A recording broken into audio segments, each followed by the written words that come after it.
Mark Cuban, one of our favorite people here at TMZ, has hosted the show in the past. Billionaire Mavericks owner. Billionaire Mavericks owner, made his, came from relative obscurity, relative nothingness, and built himself into a mogul. Super outspoken and a really fun personality. Like my kids watch the show Girl Meets World on the Disney Channel. He made a guest appearance at Girl Meets World, which is seems to me so like. I miss when he used to serve Dairy Queen, when he would get into little controversies. He's just such a fun owner. So we got him recently over the weekend, and our cameraman asked him, given Donald Trump's success as a presidential candidate, would that be something that you'd ever be interested in? Right, billionaire, both have sort of big personalities. And he sort of demurred on the question. He basically said, no, but you never say never. But beyond that, it raised the question with me: why is Mark Cuban, who he and Donald Trump are very similar people, billionaires, who outspoken, became reality show stars. Yeah.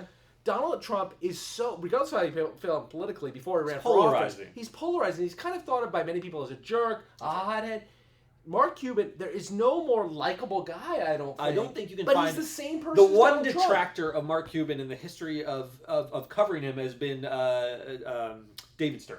Didn't like him for a while, getting adjusted to him as an owner. But he's beloved now. Now he's even one of the favorite owners of the league. He's raised the league's profile. Just loved. And why? What is different about Mark Cuban? They both have a healthy ego. Yeah. I think you could say Donald Trump's is maybe narcissism run amok. Yeah. And Cuban keeps it a little more in check, but not much more. But I got to tell you, billionaires. I don't.